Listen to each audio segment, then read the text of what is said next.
I'm Harold Chapman. I was born in Saskatoon on April 27, 1917. I grew up on my family's farm just outside the city.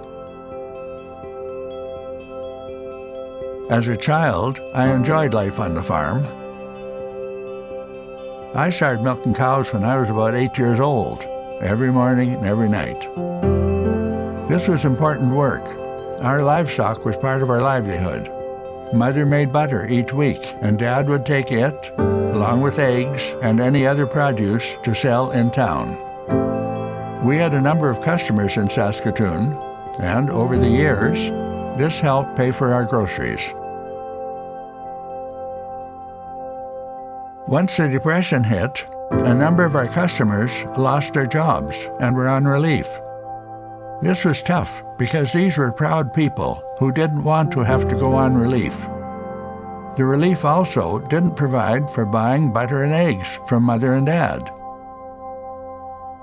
They had more difficulty selling their products after that.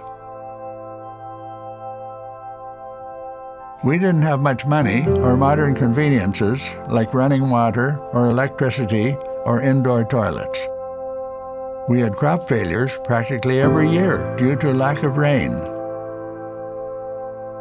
We were on sandy land and the dust would blow into the house.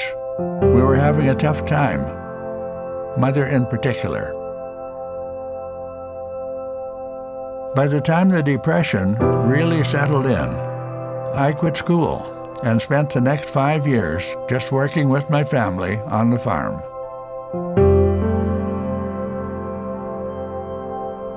One bright spot for me was going to dances.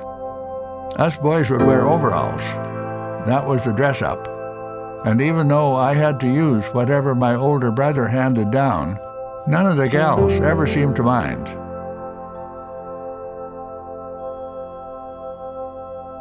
Not only did we have to deal with crop failures during the dry years, but the value of the grain we were producing was significantly lower. In the meantime, the mortgage still had to be paid. People who had to borrow money were paying exorbitant rates. I remember 50%. By the spring of 1934, Dad claimed that the mortgage was higher than when he bought the farm in 1916. Eventually, we just couldn't keep up, and we had to give up the farm. We were far from being the only ones affected. People's needs just weren't being met by the banks and private loan companies, and they'd had enough. The Credit Union Act was finally passed in Saskatchewan in 1937, when the people decided to take the situation into their own hands and come up with a better solution for themselves and their communities. Because of credit unions, people could finally take care of each other without relying on the banks. Banks are in business to make money for their shareholders. Credit unions exist to provide a better option to their members. In 1937, Mother persuaded me to go back to school. I took my grades 11 and 12 and then enrolled in university in the College of Agriculture. That same day, September 9th, 1939, World War II broke out. When I graduated in the spring of '43, I immediately joined the Army. I was on draft for overseas, but the war was starting to wind down, and by October 1945, I was working with the Department of Cooperatives, organizing cooperative farms. There were about 30 cooperative organizations that became part of the Cooperative College, including all of the marketing cooperatives in Saskatchewan. Of those, only one remains today.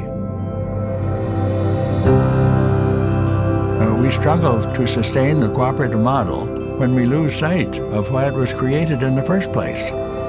These organizations were set up to deal with problems, and those problems still exist today. But unless we educate the next generation, They won't understand the difference between a credit union and a bank. They won't understand the importance of a system that's designed to benefit its members, or how cooperatives continue to provide an alternative to profit-driven corporations. Now, it's up to you to pass the torch, to provide everyone with the tools to understand the role cooperatives and credit unions play in providing a better, fairer option.